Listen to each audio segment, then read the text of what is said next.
Okay, so I think we can start. Welcome everyone. Thanks for joining the meetup. I will be leading it, and we plan on having the intro about the competition from myself, and then the main course will be 3 presentations about the JS Breakouts project, which was about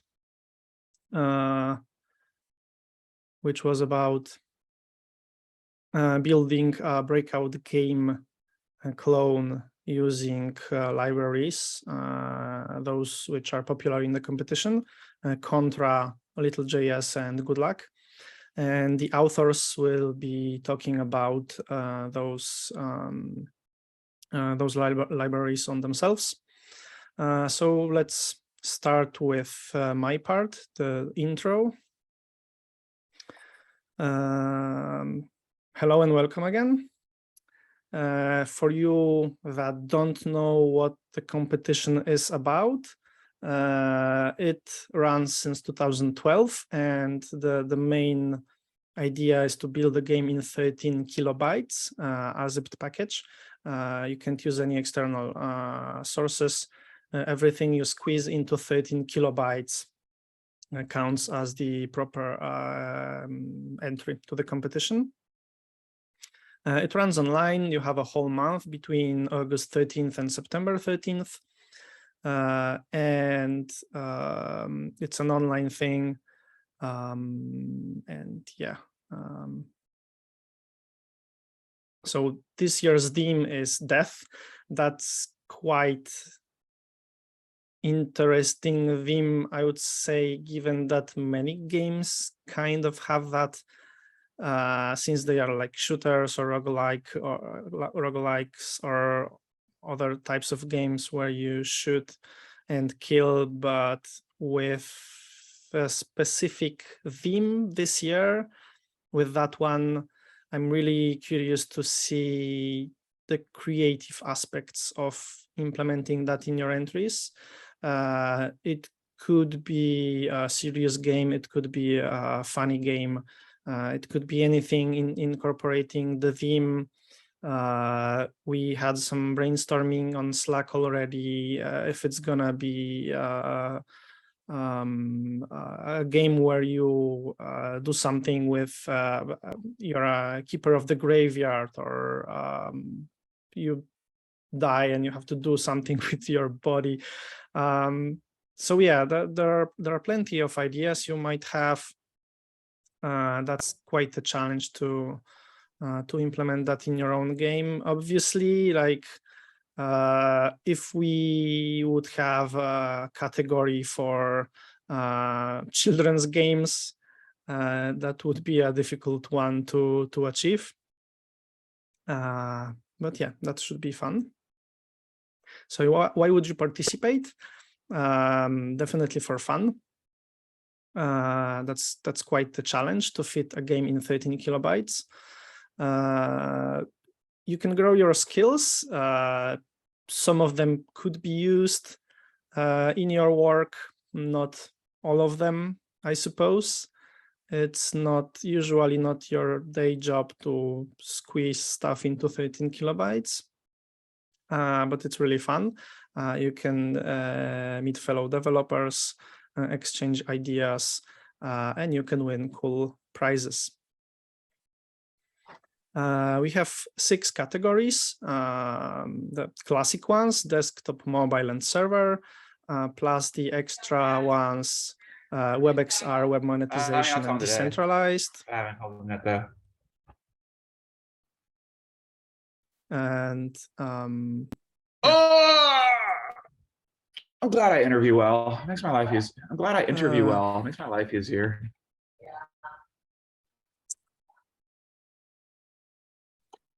Anyway, we do have the WebXR category in which you can win Valve Index as a main prize. So if you want to have some extra libraries you can use and win some hardware devices, that's the category to pick. We have the web monetization category, in which there's cash to be won for implementing web monetization. We also have the decentralized category with some coins to be won. All of the categories are, of course, optional. You can totally ignore them. And the partners I want to mention are this year are Near Protocol, OP Games, Coil, Facebook Gaming, Poki, GitHub, Flux, eBay, Crazy Games, Andersen, Arcadia, and Game7. They are partnering with the competition this year. We do have lots of prizes. The Valve Index that was mentioned, we have like a physical frame with like literal Game Boy disassembled that you can win, which I think is really cool.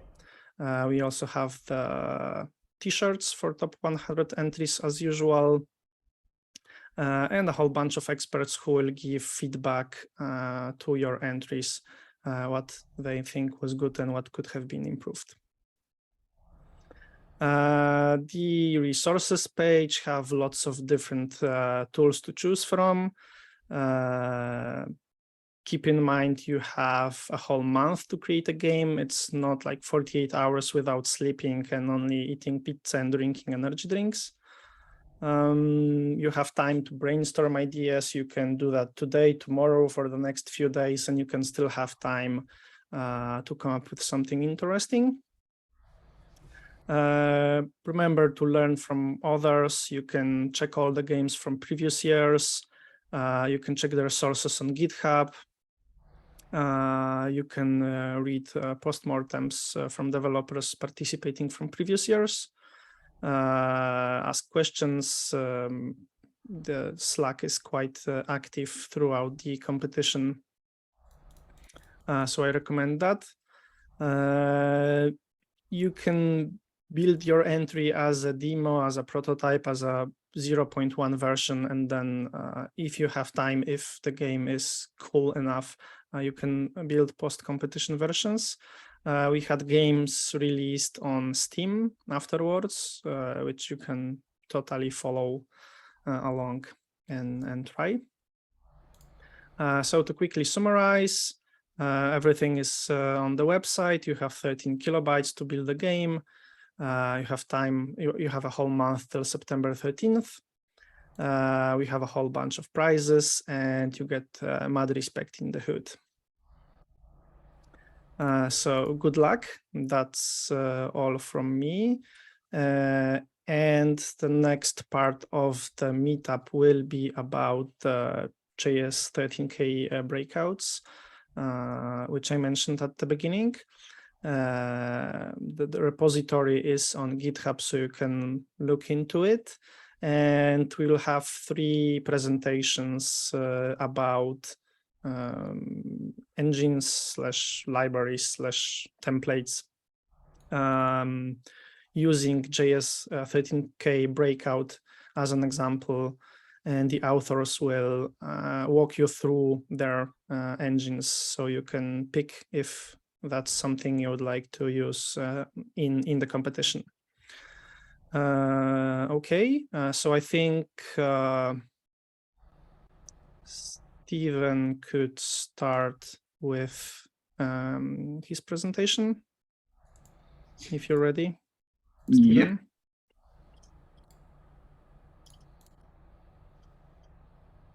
All right.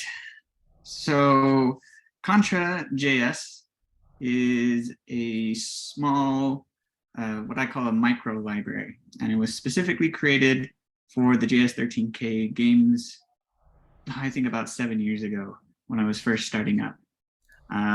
It was created as a way to help people joining the competition. Maybe they haven't made a game before. This is their first time making a game. So the code was created in a way to help smooth over the rough parts about making a game. You know, if you've never made a game, how do you make a game loop? What should a sprite do? How do you draw things to the screen?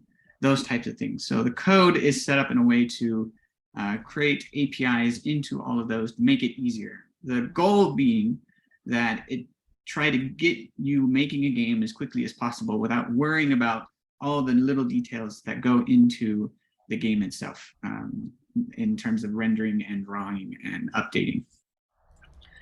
What that means in terms of the code is that the code is organized in a way that it is easy to pull apart things what you need. The goal, one of the main goals of Kontra is to be able to just get the parts of the library you need. It is written using modern JavaScript, so it's using ES modules, so you can import only the pieces of the library that you need. And then the goal being using some type of bundler like Webpack or ESBuild or Rollup to use tree shaking to then reduce the file size of the library itself. So for an example, a couple years ago, I wrote a tutorial on making asteroids. I had that one up. Using Kontra.js. It's on Medium. And in this tutorial, we just go through, here's a small, simple asteroids game, just bare bones, not a lot of features. And how do you write that using Kontra?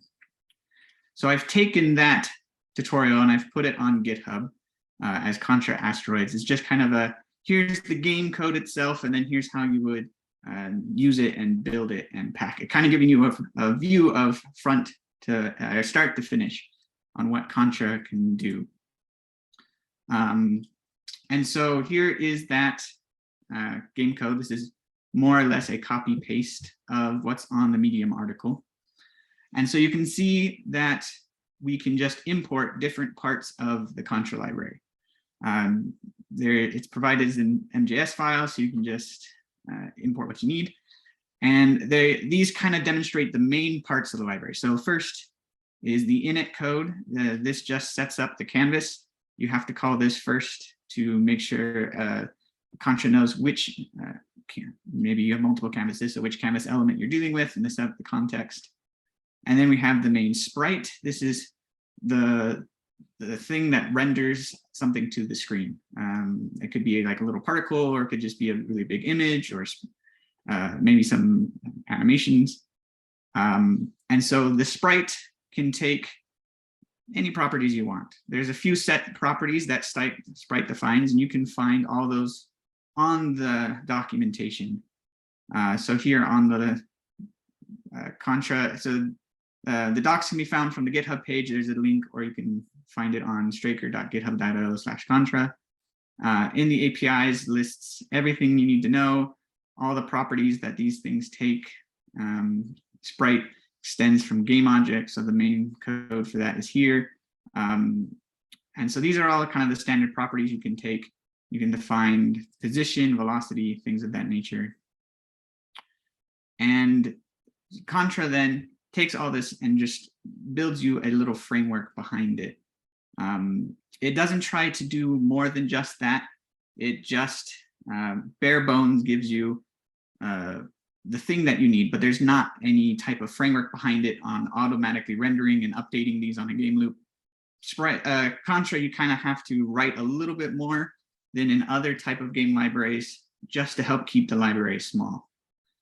And then once you create your sprites, you can just set up a game loop where you can do your logic on, this wraps the sprite around the screen.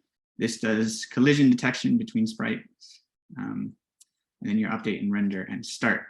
All of this is explained on the tutorial in the docs. So I'm not going to explain too much of it here. Just kind of want to show you what a code would look like. And so you can, in 160 lines of code, we can have a running asteroids game, which looks like this. You can move around with the arrow keys, shoot with space, asteroids split apart. That's really all there is to it, and you can die.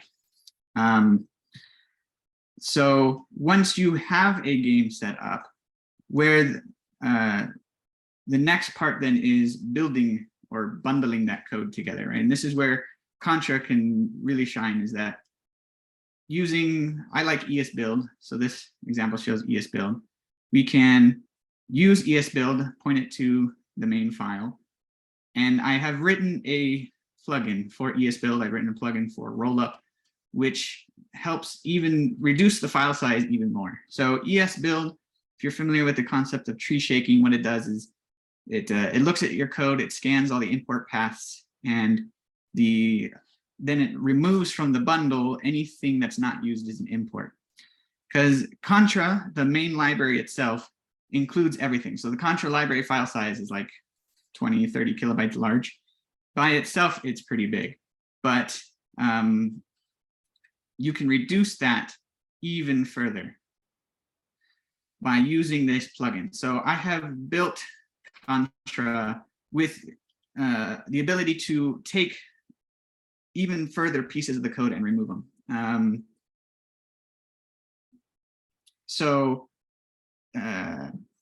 Oh, sorry, I'm looking at the chat.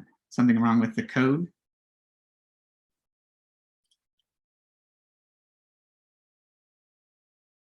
Are you able to see the code now, or is there something wrong? Nope. Oh, I know what's going on. When I chose screen share, I chose just the desktop. One sec. Let me share all of the desktop. There we go. See, if I just share Firefox browser, I can't go to the code. I apologize for that. Of course, now the chat went away again. Okay. So here's the code. I'm sorry I had to verbally describe it. You didn't have any visuals. So yeah, importing from the top, creating some sprites, update rendering of a game loop, and then yeah, like I said, tutorial online will help describe that. I'm so sorry you didn't get to see the code, but so using tree shaking only takes out the import paths that you don't use. But there's a lot of parts in, for example, the sprite or the game object that your code may not use. Game object or the sprite class in Kontra can handle many different things. It can handle making things opaque. It can handle groups like parent and child relationships. So you can create a group of sprites. It can handle rotation. It can handle many different things. But your specific game may not need to use those parts of the code. Tree shaking, because these objects are classes, tree shaking can't remove the inner parts of the class. So I have written it so that using these plugins, you can actually remove all the inner parts of a game class that you don't use in your code. So using ESBuild plugin Kontra or Rollup plugin Kontra, you can pass it an object, and these object specs can be found here in reducing the file size of the docs. So if we scroll down here, here's everything you can pass to this plugin. And it starts everything as false, and you have to pass true if you want it. So you can see that game object has a lot of different properties, and the vector class has a lot of different properties, mostly vector functions. And so I'm only using the length function for the vector. So that's the only one I care about. And for this code, I'm using acceleration, velocity, rotation, and the time to live function. So you can have a time sprite before it disappears. And then once this builds, you end up with a bundle that is exactly only those parts. So this is now a bundled version with Kontra directly into your code. And it added about 300 lines. And that 300 lines is only the things around the sprite classes that you need, and the vector class that we specified. So that gives you a nice small output, very modular, only the things you can do.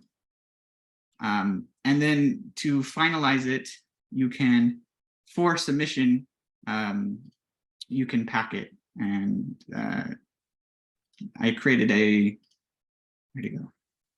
I created something called js13k packer. And what that does is a command line argument or a node function that you can bring in, and that'll optimally pack your code up for submission. So it'll do the rest of the part, like optimizing the build, putting it through rolled roller, and zipping it through ECT, so that in the end you're left with your single index file with a script, and it's runnable. So if you point the local to this, you can, there it now runs as well. So that's, and then the end result, I think this is like 5K. So that's the basis of Contra. Get code that you need to help build quickly, make it small, and then so you can have more room in your game for other things. And that's it for me. Awesome. Do you folks have any questions? You can unmute yourself and ask.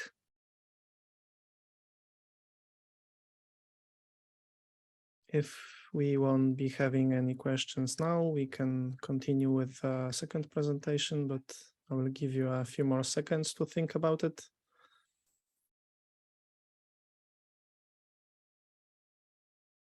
TypeScript support, Stephen? Yes, there's a TypeScript definition file included with Contra.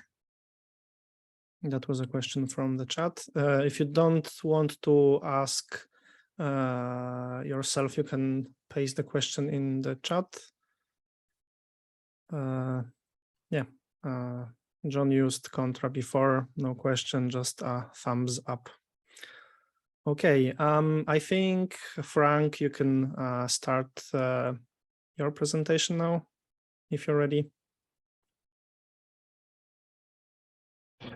Yeah, howdy. I'm on now? I'm live? Yeah. Yeah. Oh, sweet. Cool. Let's talk about LittleJS. I'm going to share my screen here. And oh, okay, I didn't expect that to happen.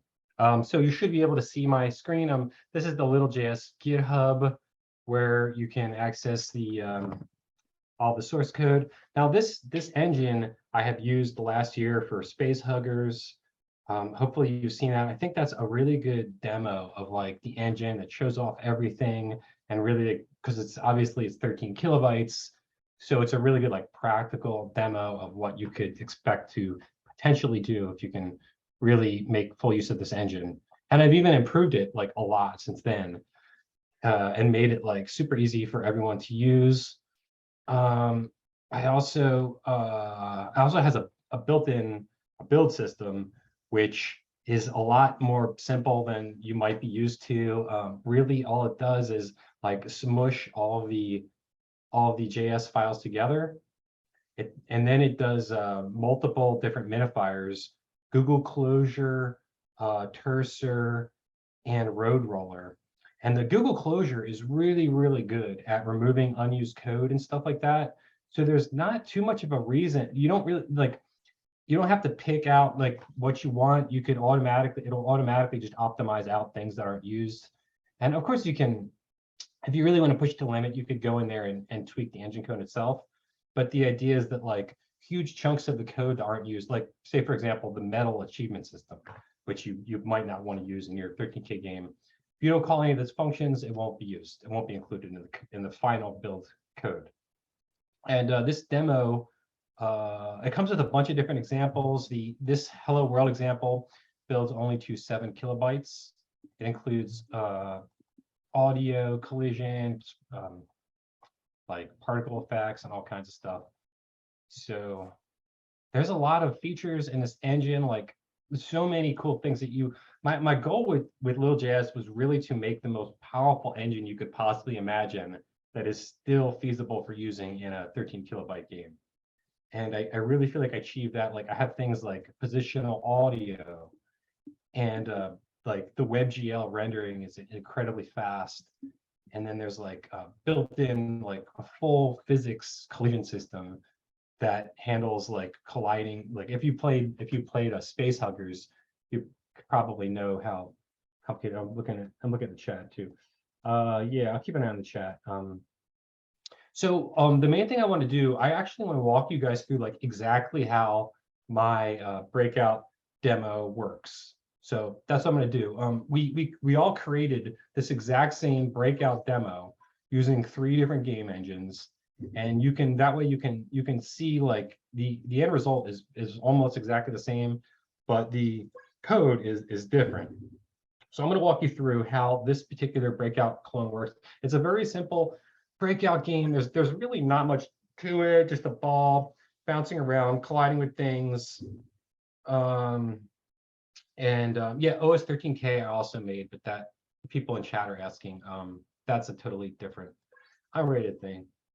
So anyway, breakout, yeah, it's a super simple breakout game, kind of just the bare bones to get you started. And I also made this demo so you can like take this breakout demo and start building right on top of it if you want for your js13k game.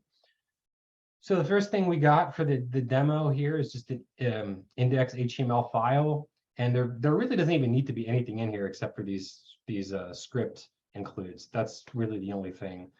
And when you ultimately build this into a zip file, it's going to remove all that, everything that's above these, and just keep the script. It's gonna smush it down as much as it can.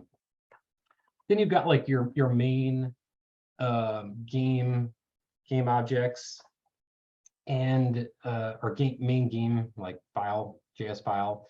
And I'm going to walk you through this code. This is how you would like kind of start up any LittleJS game. Kind of has the same kind of startup sequence that I'm going to walk you through.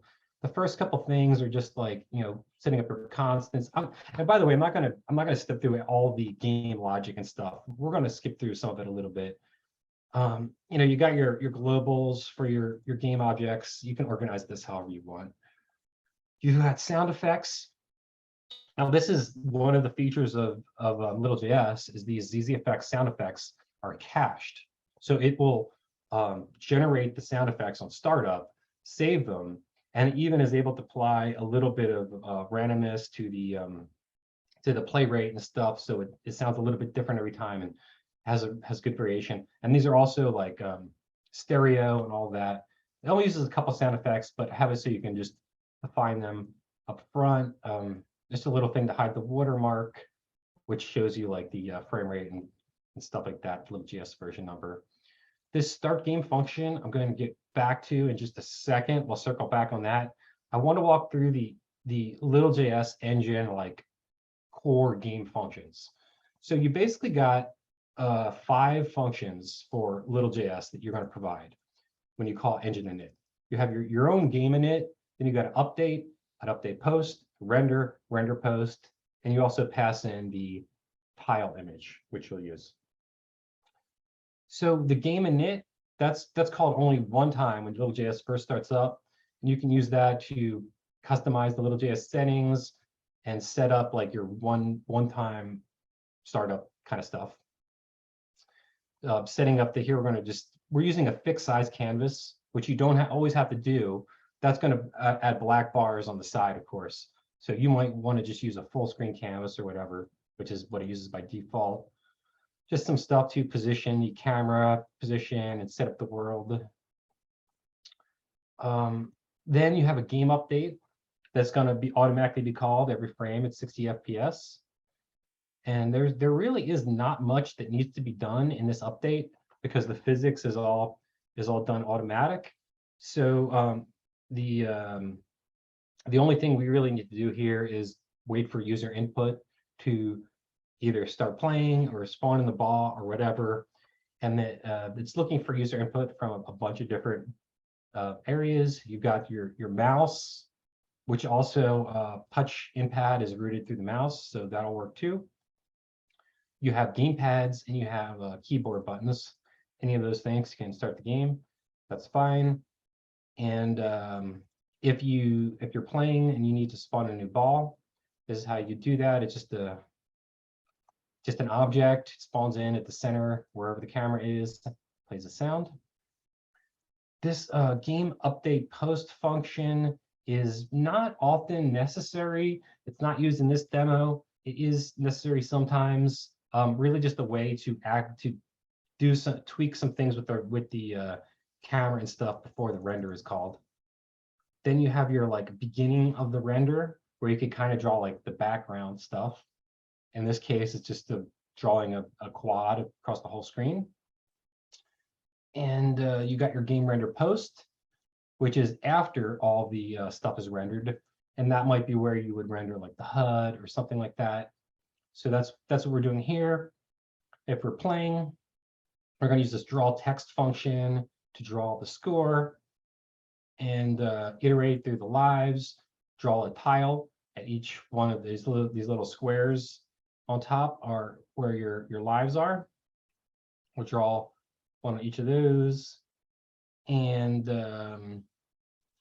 then if you're not playing, we'll draw the logo, which is also a tile. And this is all stored, by the way, this is all stored in tiles PNG. Now, this file is much higher definition than you would ever use in a js13k game. In fact, it takes up the bulk of, it's over 13 kilobytes for this one PNG file. So just to give you an example of what it might actually look like. So for Space Huggers, for example, this isn't even the 13 kilobyte version, which had even less. But this is what you might do for a 13 kilobyte game. It's a lot lower resolution with 16 by 16 sprites. But you, of course, in LittleJS, you're not restricted to that. You can do whatever size you want. And for this demo, we're using a larger size. So the first thing you would want to do, very important, is use a much smaller file size. And the logo is just actually the bottom half of the image. So it's taking up the whole image there. And tiles don't have to be square. They can be, in this case, we're passing in 2 width, 1 height. So it's double wide. And just drawing some text here, pretty simple stuff. There's a full vector library available. So a lot of the stuff is using the vector map, like addition and the simple vector map stuff, this vec2 function. And then once we have these functions defined, we call engine init. I was just going to go up really quick and show you what the start game does. Start game, again, is called the inside game update. Whenever you if you're not playing and you click the button, it's going to do a couple things to like reset the game, which is like go through all the engine objects or destroy them, kind of like set up the game to be playing. Spawns in the paddle, and then it spawns in just an array of blocks, which is spawning all this stuff in the same way. Basically, it's they're objects. There's also a color lerp here. Some of these functions are available to lerp colors values. Getting to a couple things in the chat. So this is the first half of the demo, about half the code to set up the game. So someone in the chat has asked if it was all global, and most things are these things are all global, yeah. Though I did, if possible, encapsulate most things inside classes. It's a very object-oriented structure. So there are a lot of, like, if you go into, say, like LittleJS, you can feel free to explore in the engine. So if you go to like LittleJS settings, there's a bunch of settings. And I really tried hard to minimize like how many things there are. It's super tight. Everything is well commented. And most of these settings you probably won't need to change. But yeah, they are all global. But for example, like say like the metal system or something, like these are, a lot of this stuff is encapsulated inside classes. Or like a good example is the audio system. So you have a sound objects, which I created at the beginning of the game, and you can play, you can pass in the position, stuff like that. You can play notes. There's a function for that to play like musical notes. And again, this function will not be included in your game if you don't use it. It's automatically going to optimize that out in the build system. I'm looking at chat again. Can you show how to access the physics engine part of your LittleJS code? Someone asks. I'm going to show that in a second. Another person asks, if you use classes, are adjustments meant to be implemented in subclasses? These are great questions. The very next thing I'm going to get to. Okay, so we walked through like how to spawn in these objects and just like the core logic of the game. The next step is these objects themselves. There are 3 objects that are used. There's a paddle, a ball, and a block. They're all pretty simple. They're inheriting from the engine object, which is like your base level game object that will provide you with rendering, physics, and all that stuff. And I definitely encourage you to check out the engine object and see how it works. And this is kind of like boilerplate stuff in the constructor to create the objects. Every object has like a position, a size, and world coordinates. It has a tile index and a tile size for its default rendering. And you can render more stuff if you need to or whatever for every object, or attach sub-objects, child objects. But most objects by default have a render as a tile. And set up collision on this object. It's going to tell it to use the LittleJS collision system. And setting mass to 0, that is, it's a lot of physics engines have this. It basically sets an object to static, saying like 0 is like infinite mass. It can't be moved. It will never, it will function as though it is fixed in place. So the paddle is controlled by the user, which can be controlled in several different ways. You can use the gamepad. Just grabbing this gamepad stick 0 is using gamepad automatically set by the game engine. So that kind of gets kicked in as soon as you press a button on the gamepad, or if you press a button on the keyboard or mouse, it goes back out of that mode. Then keyboard direction, just a simple, so this is left and right to get a keyboard direction. Pretty much the same as how the gamepad works. Mouse also, if you have a mouse, just move to the mouse position. And touch input is just, you kind of don't even need to think about touch input. If you just want the default, it will automatically kind of work as though the touch input is a mouse for LittleJS. So you can just use mouse pose, automatically works on touch screens. And just clamping it to prevent from moving off the side of the screen, in case the mouse is off the side of the screen. A block, those are this grid of blocks that we're going to spawn in at the top. And same boilerplate stuff to create the object. It has a different tile index and tile size for the block. So the way we would calculate is that the tile size is 256 pixels times 128 pixels. So I think that's actually wrong. I have to look at that. It should be, I don't want to get caught in the weeds. This is the way it works is each tile has a fixed tile size in pixels, and you count over like how many pixels it would be. I just noticed this should be 128, I think, tile 1, because it was using the paddle as a tile, which is not right. Oh no, yeah. Oh, I see. That's right. That is right. Because the blocks are rectangular shaped, so it does use this as a tile, which is not a square tile. It's a. Oh, sorry. I'm moving stuff around on my screen to try to get this back. There we go. So it calculates out 256 pixels wide, 120 pixels high, 2x1 size to draw it as, to create your block, and just waiting for a collision. When you collide with something, the only thing you collide with is the ball. So we automatically know it's going to be the ball, destroys the paddle, or destroys the block, plays a sound, updates your score. And LittleJS has a built-in particle system. So this is kind of how you would set up a particle. You're just passing in a bunch of parameters here to create your particle system, kind of a bare bones particle system setup. There also is like a particle system editor, which I don't have a link. Do I have a link to it? No, I don't. It's in progress, so I'm still really not finished with it. But there is a particle system editor in the LittleJS. Checked into the LittleJS GitHub, which you could check out. But really what I do is just kind of poke around at these numbers, or create your own little test project to mess around with particles if that's what you want to do. It's kind of the thing that you don't really do until later in the project.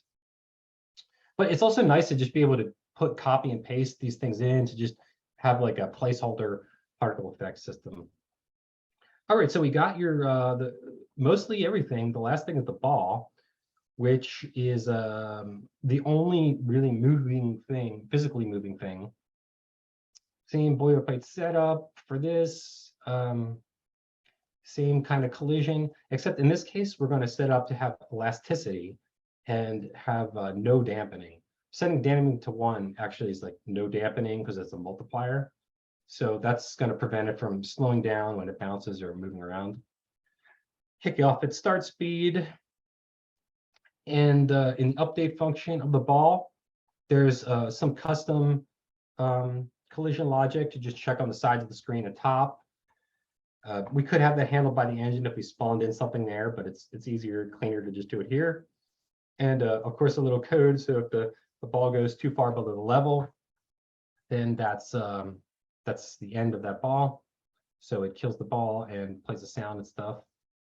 And very important to remember to call super, because this is where the physics for the ball will be updated. And also, so someone in the chat asked me about physics, and I'll step to that in a second. Hopefully I'm not going too much over, but this is good. So I've almost walked the entire game. And the very last thing is the ball, is the collision with the ball, which we already handled like blocks colliding with the ball in the block collide function. So the paddle colliding with the ball is here. We'll check if it collided with the paddle and it's moving downwards. Then we can just kind of recalculate what the ball's velocity should be. So depending on where it hits the paddle, it will bounce, and playing a sound and stuff like that. And that's the collision function for the, and we need to prevent the default collision with the ball, because that's like how LittleJS would if you're colliding with the paddle, you do not want to use the default collision, because we're kind of like overriding the collision right here.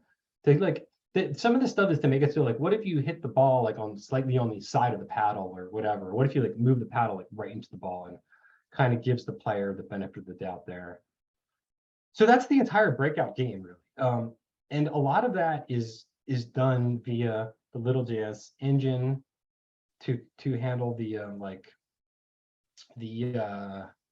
collision, the update, the physics, like the ball's physics. There's nowhere we updated the physics of the ball. We just set the velocity and like let it go, and it knows how to bounce, it knows how to collide with objects, it knows how to bounce, it knows how to do all those things. Oh, one more thing I should probably show you is the build system, because I'm really happy with the build system. I have done other js13k's without a build system, and it was not great. So this build system is awesome. And I hope that it will even improve during this js13k. But the way I have it set up is super simple. You just run this build setup function. It calls npm install on a bunch of different things, and installs everything. This is only required for the build, by the way. This is not required to use the engine. So you run that once, install your dependencies. Then whenever you want to build your game, you run this build bat function or build bat file. Just a regular DOS bat file, and really just kind of running these things in order to minify your code. You may need to add additional files that are included, like if you're, this logo does not need to be included anymore. Add additional files to include, like if you have additional JavaScript files, probably will not have any other PNG files. And that is really everything for the build system. It will take all of your JS files, smush them all together, and then it will run closure, which is do the tree shaking. It'll minify your logic and the function names and all that stuff and class names. Then uglify, it does a little bit more. It's not a huge bump, but it does a little more. Then you got Road Roller, which has just been amazing, which does this crazy like neural network thing to like make it more optimized for zip files. And then finally zips it up with this ECT zip, which is just like super good at not just zipping really good, but will also take your PNG files and like make those super optimized. So I really like this pipeline for building. There's not much you can do to improve in, though there certainly are a couple things if you want to like tweak out like the extra, like everything you can do. There's like one thing you could do is maybe like convert your PNG to a URI like data and like not and like include it directly in the script file, like for your final build that will save. Ultimately, that's like the whole engine. I also have several other demos on the LittleJS GitHub, and these are all completely open source, MIT license. So you can use one of these demos as a starting point if you'd like. I have a pretty good match 3 demo, very much stripped down version of Space Huggers, like platformer, to kind of get you started on what that might look like. A separate breakout game, which I had made a while ago, and just like a stress test demo to kind of just, if you want to test out your target platforms. What else do I have to say? You can use this for mobile. It works great on mobile systems. So you can use this for mobile entries. In fact, I would recommend it. What else? There's also ZZFXM for music is included. That doesn't not really used by the breakout demo, but some of the demos use it. And any other questions from chat? I'm looking at chat right now to see if or what my time is or what, but I could go a little bit more into the engine physics, because someone asked me about that. In an engine object is where all the magic happens for the physics, and that it took me a while to work out how to do this kind of thing, but it does work really well, and it's like super like you can like trust that objects will not get pushed through the world and things like that, which is pretty important. There's really two types of collision. There's your like object versus object collision, which means you can have like two fully physical objects, like for example, crates stacking on top of each other, like you would see in Space Huggers. Or you have colliding against the tiles, which is like a grid of tiles, which can be huge. And that would be like the level geometry. It's things that don't move very often. And that is very fast, because there's no other object. It's just indexing directly into a grid. And this is where all of that code is. It's not, as you can see, it's not a ton of code. This is literally like all of the physics code in the entire game.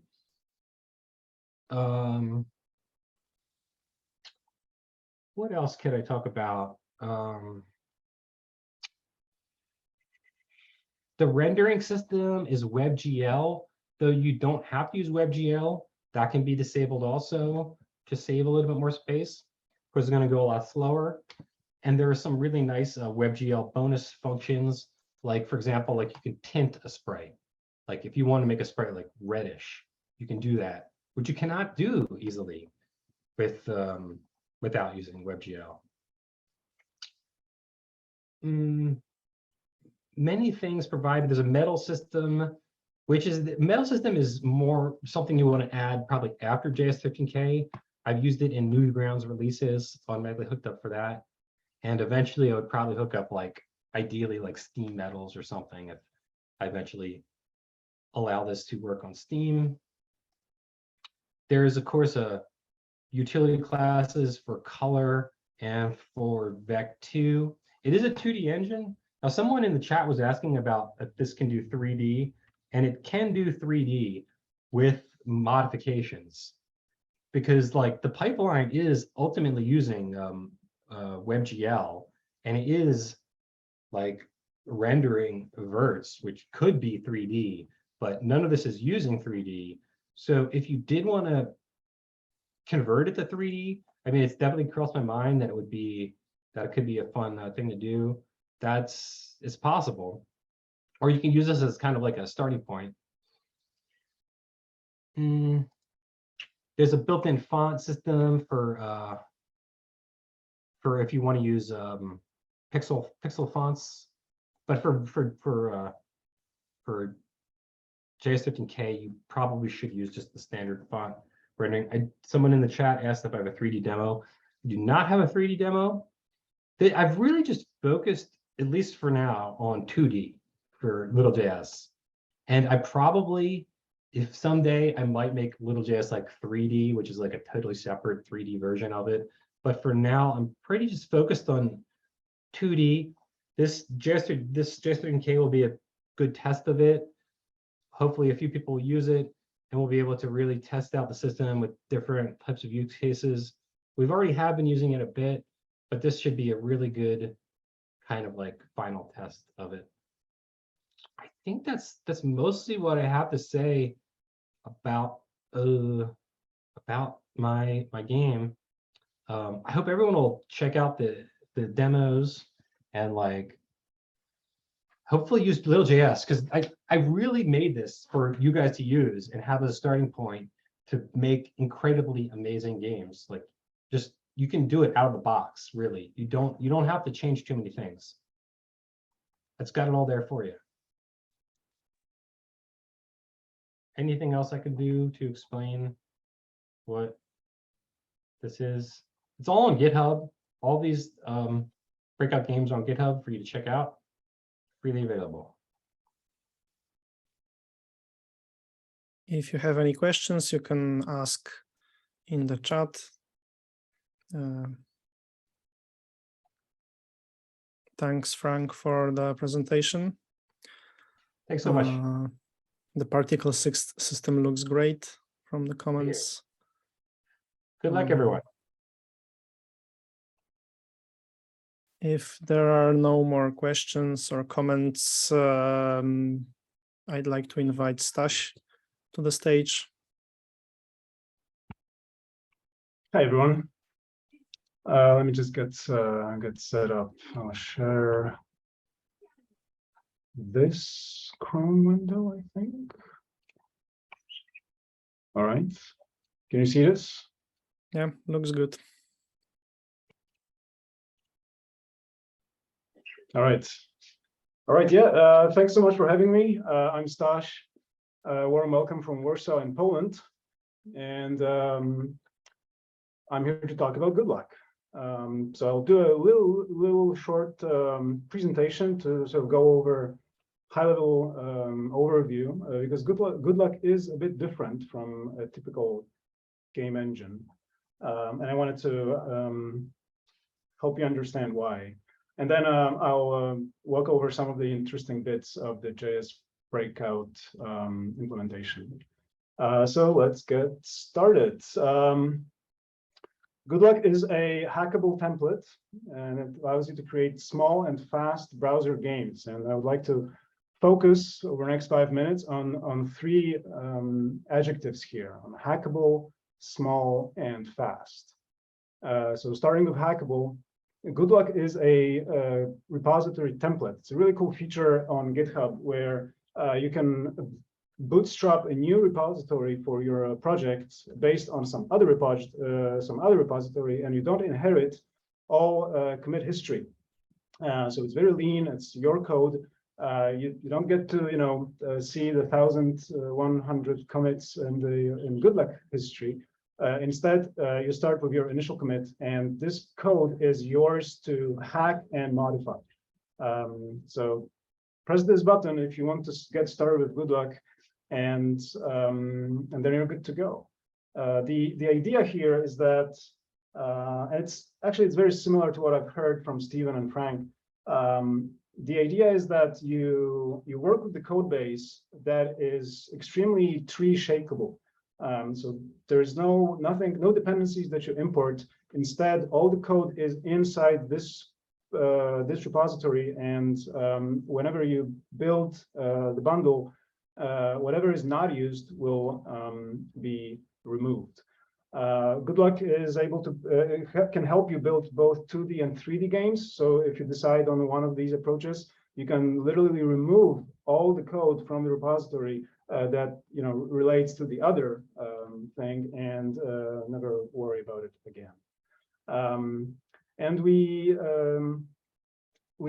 realize, I think, the key insight of Goodluck that I would like to highlight is that any sort of generalization, like generic APIs, parameterization, or abstraction, leads to more code.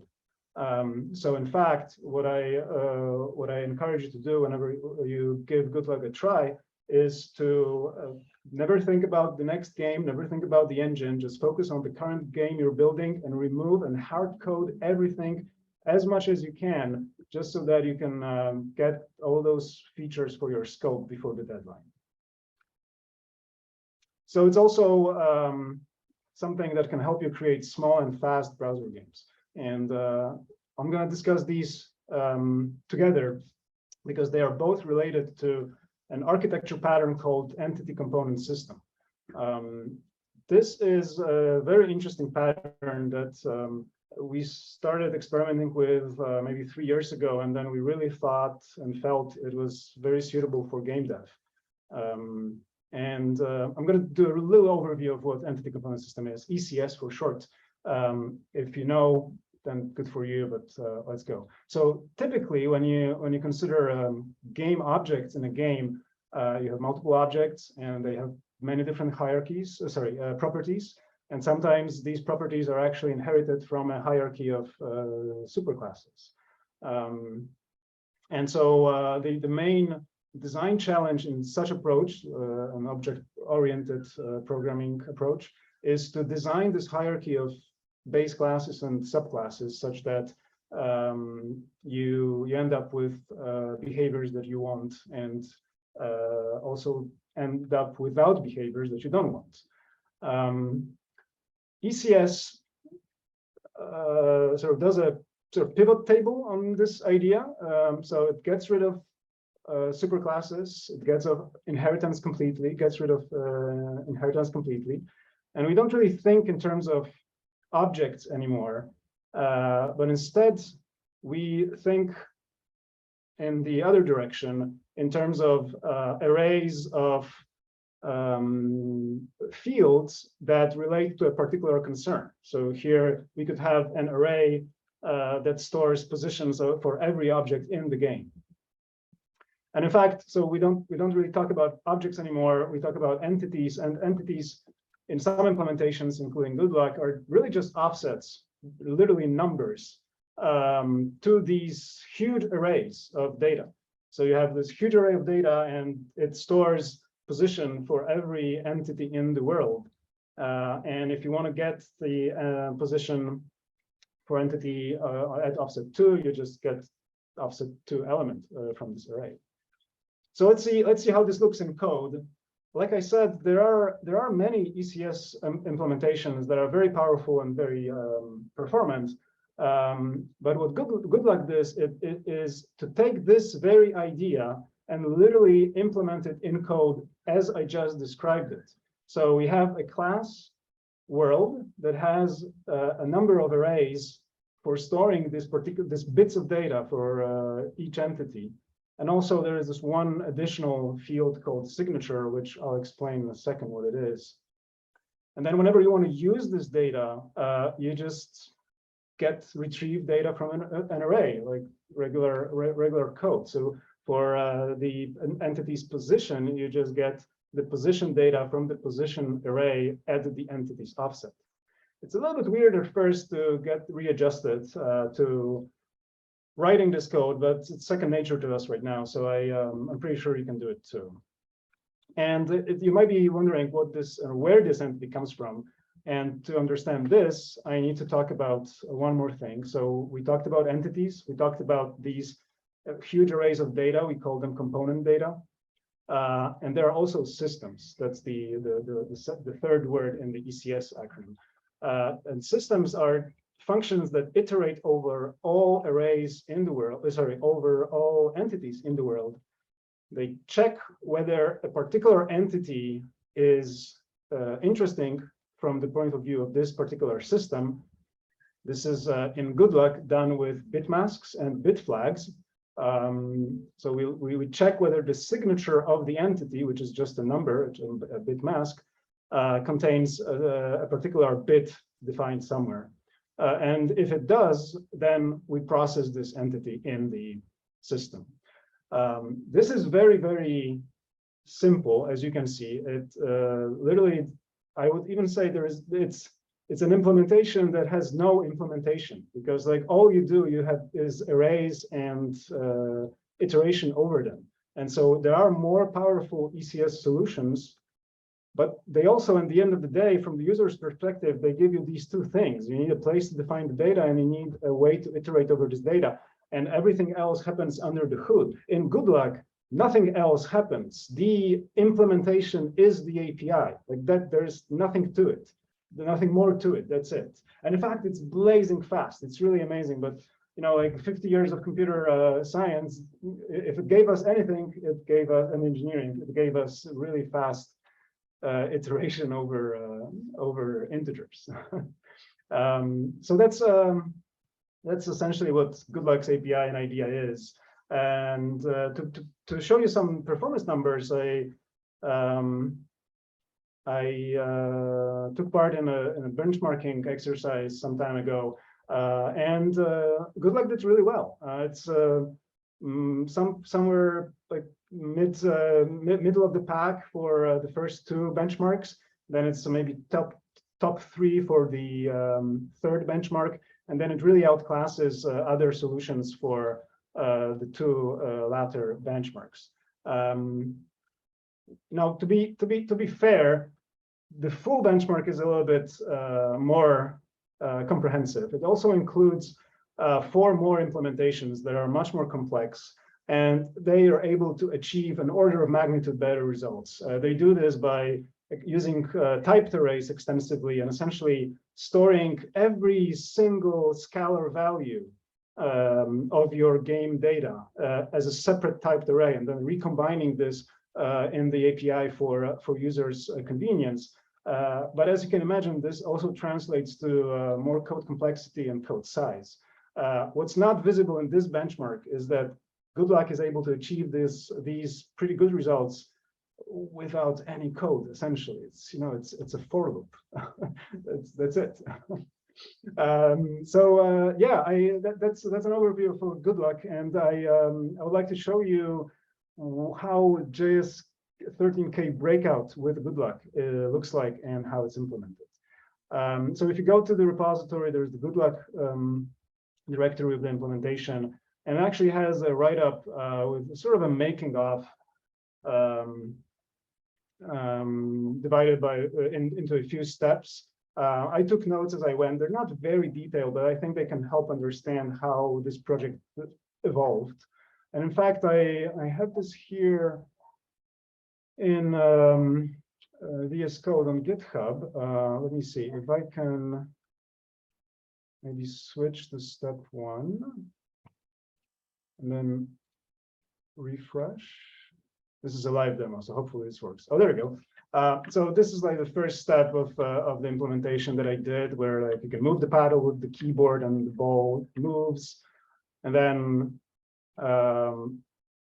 there's step 2 that I call the minimum shippable product, where like it starts looking like the thing that I want to ship, but it still doesn't have any audio, doesn't have any particles, etc. And then in step 3, I don't think you can hear the audio, but you can see there are some particles there and some proper UI. It shows you the score, the lives, etc. So you can follow the progression of these commits to see how this was implemented. But I wanted to highlight a few small pieces. I think I'm going to switch to step 4. So all the code, most of the code is in the Goodluck source directory. And we use this convention that there are functions called scenes that build the world for you. And then there are functions called blueprints that are responsible for defining game objects. Or sometimes I think in ECS world, they're called assemblies. So the idea is that you assemble game objects out of a set of components. And you can see how this looks like. It's like the ball is literally defined as something that is a spatial node. It has local transform 2D. It has the move 2D component, which means this thing can move, but it doesn't move yet. It just has the ability. But then it has the control always component that every frame tells it to move. So it's like almost a very simple AI in a way that it just literally pushes it every frame towards a direction. And it has a 2D renderer as well as a AAB collider. So if we see the move to D file, there is we use TypeScript interfaces to define the data that this component needs for one entity, and then we use these mixin functions that are used to actually instantiate data and write it into these big component arrays that I mentioned in the beginning. And then let's take a look at the system. Sysmove. As you can see, there are many files here, but most of them could be removed because the final result didn't use many of these systems, but I kept them here as a learning experience. So the system for moving only considers entities with local transform, move, and dirty components.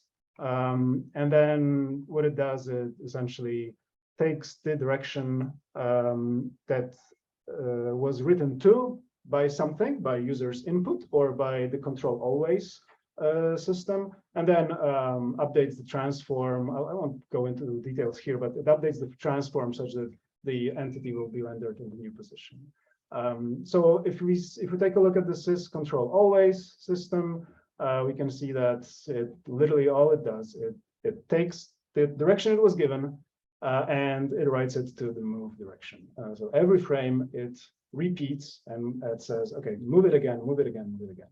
So the ball blueprint moves every frame in a direction. And then there is a system that actually makes it bounce off the screen, as well as bounce off the paddle and bounce off bricks. But then if we consider another blueprint like paddle, we can see that it also has the move to D component. So it's also capable of movement, but it doesn't do it on its own. It needs the player's interaction. So that's what the control player component does. And this component tags the paddle as something that the player is controlling, so that then in a system for keyboard input, we can actually move it and clamp its movement to the scene dimensions, etc. So in fact, I think I still have a little bit of time. So I'm going to try to do a little live demo. And I'm going to just show you how easy it is to add camera shake in this architecture. It's not going to be perfect camera shake because I'm just going to shake the camera all the time, which is really annoying, and you shouldn't do it in your games. But making it a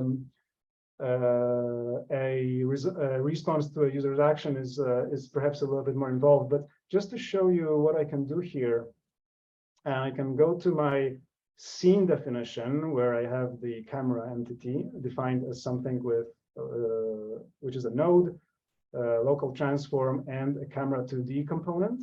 And in here, I can literally just add a shake component with a magnitude, which is sort of like a radius of 0, 1. We don't want to move it too much. At this point, nothing will happen yet, because we also need to include a system to process this component. So systems are defined in the game class, in the game TS file. The game class is generally used to store different sort of state, like your score, your lives, but also things like the material used for hardware accelerated rendering, etc. And in here, in frame update, which is one of the functions you can override, there's also fixed update, there is frame setup and frame reset. We can add the shake system. So just like this, and save it, and fingers crossed, refresh. Oh, well, something broke, focus again. There we go. And now you can see the camera keeps shaking. Now, obviously, that's not a very good user experience, but you can see that like all we did was add these components, and this is how this composition idea works in practice. You don't need to build complex hierarchies of inheritance. Instead, you compose behaviors from components. This is great when you need to rescope, great when you have a deadline looming in, great for prototyping and changing mind late in the dev process. All right, let's see. I had one more thing to show you. What I really like about Goodluck, let's see the shake system actually, is that most of these systems are very, very small. Like they're not a lot of code. They really don't understand. The ECS pattern really encourages good separation of concerns. And you have different systems doing different things. Sometimes they communicate, like control always and move, but mostly they're very simple. And in fact, I don't think there is more than 2 files that have over 100 lines among Goodluck's systems.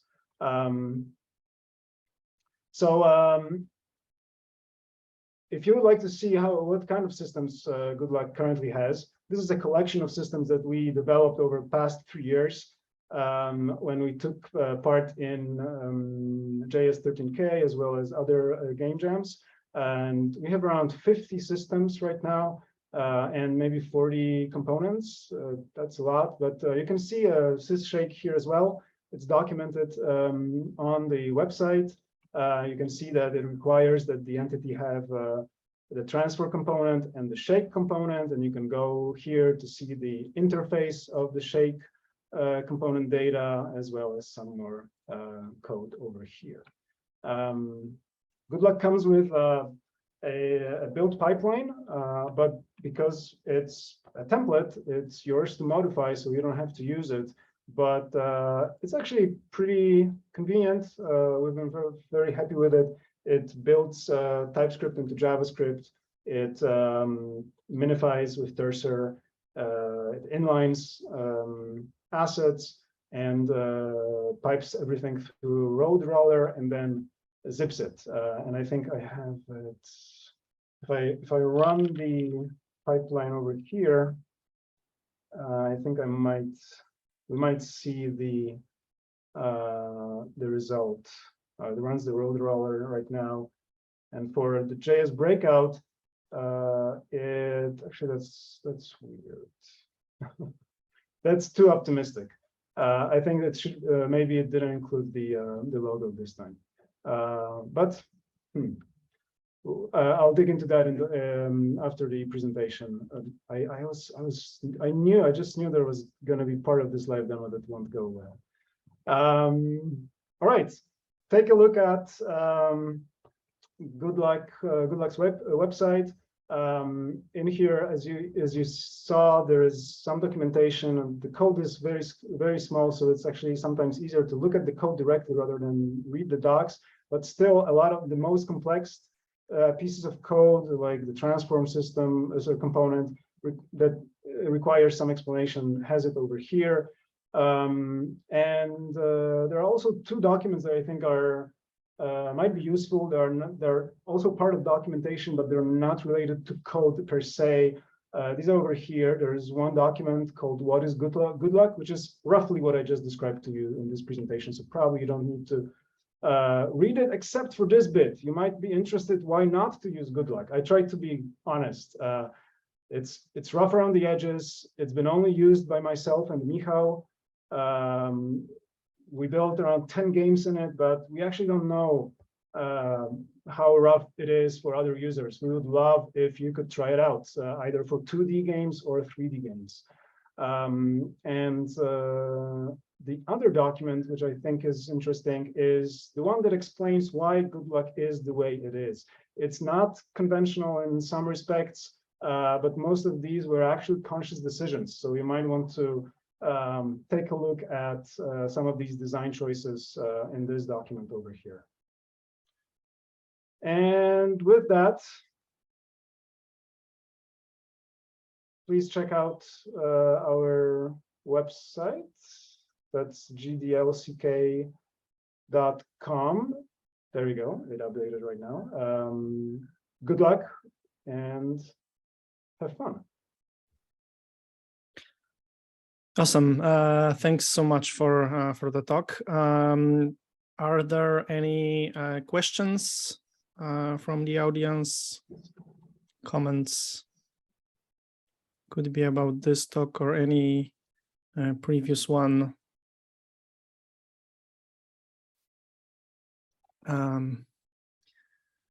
Okay, clap. Thank you so much, Stephen, Frank, and Staś. Thank you to all the attendants. I have one final ask before we finish the meetup. To all the folks participating, if you can turn on your camera, please do so, so you can have a nice screenshot, nice look of the community. If you can turn on the camera, if you can say hi, that would be awesome to see faces behind the names before we finish the meetup. There are some faces appearing. Awesome. Nice. So once again, thank you so much for participating.